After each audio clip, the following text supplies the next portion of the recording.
এই শিল্পীসকলৰ আমাৰ স্থানীয় শিল্পী শিৱৰাজ অসমৰ প্ৰতি অনুৰোধ, যিহেতু আমাৰ বহু প্ৰতীক্ষিত শিল্পীসকল আহি আমাৰ মাজত উপস্থিত হৈছেহি, সেয়েহে আমাৰ স্থানীয় শিল্পী হিচাপে আমি তেওঁলোকক দুটিটি গীত পৰিৱেশন কৰিবলৈ অনুৰোধ জনাইছোঁ। যিহেতু স্থানীয় শিল্পী আমাৰ মাজত আৰু আছে, কুলকুল প্ৰিয়া আৰু কুইন, সেয়েহে দুটিকৈ গীত পৰিৱেশন কৰাৰ পিছতে আমি তেওঁলোকক অনুষ্ঠান সামৰিবৰ বাবে অনুৰোধ জনাইছোঁ। যিহেতু আমাৰ মাজত উপস্থিত হৈছেহি বেহাৰবাৰীৰ আউটপোষ্টৰ এইটো কথা বৰ বেয়া কথা দেই। মই আজি মঞ্চত কৈ গৈছোঁ, এইবাৰ 19 নম্বৰ মঞ্চ আমাৰ। আমি স্থানীয় হিচাপে এনেকে ঘোষণা কৰিলে বেয়া পাওঁ। স্থানীয় ল'ৰা ছোৱালীখিনি সেইকাৰণে আগবাঢ়িব নোৱাৰে। আমি 2 মিনিটৰ কাৰণে ইয়াত উঠাৰ পিছতে গীত সামৰিবলৈ ক'লে 8 লাখ 10 লাখ দি গায়ক মানে পাছত পইচা দিব নোৱাৰি হুলস্থুল হয়। স্থানীয় হিচাপে আমাৰ শিৱসাগৰতো গোটেই নামদি অঞ্চলত এজনো শিল্পী জন্ম নহ'ল। এই মঞ্চখনৰ কাৰণে গোৱা নাই, 19খন মঞ্চত মই ক'তো গোৱা নাই এইটো কথা। ষ্টেজত উঠি এটা গান গোৱাৰ পিছতে মই সামৰিব লাগে। গায়ক কেইজনে এনেও গাব, স্থানীয় সৰু ল'ৰা ছোৱালীবিলাকক অকণমান সুবিধা দিব লাগে। আমাৰো ছোৱালী দুজনী আহিছে, গতিকে এই কথা আজিলৈকে মই ক'তো মঞ্চত পোৱা নাই। মই আজি বাধ্য হৈহে গ'লোঁ। গীত এটি যেতিয়া নিমন্ত্ৰণ কৰি আনে, আমাৰ গৃহত গৈ যেতিয়া নিমন্ত্ৰণ কৰিছে, তেওঁলোকে এঘণ্টা সময় গীত গাবলৈ গৈছে, মই ঘড়ী চাই নিজেই নামি দিম। আমাৰ গান গোৱাটো ব্যৱসায় নহয়, পেচা নহয়, আমাৰ পেচা কেতিয়াও নহয়। গতিকে মঞ্চত এনেকৈ আহি কথা ক'লে আমি বেয়া পাওঁ। হেল্ল', মোক যিহেতু কমিটিয়ে জনাইছে, সেইকাৰণে মই ঘোষিকা হিচাপে নিজৰ দায়িত্বহে পালন কৰিছোঁ।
চাগে বনি নাপালে এইবাৰ ককা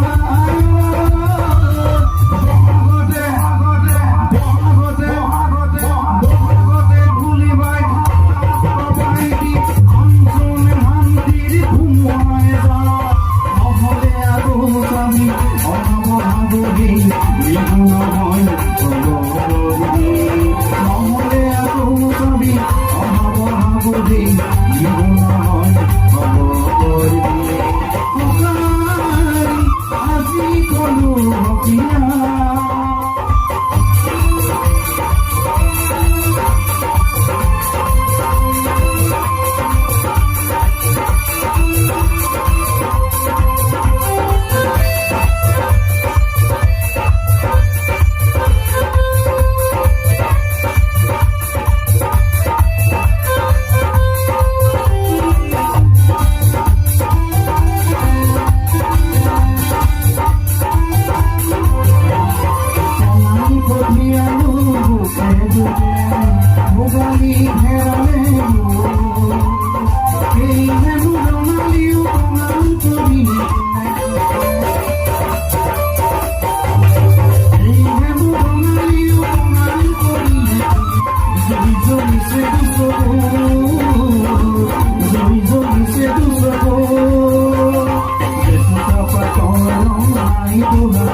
Juna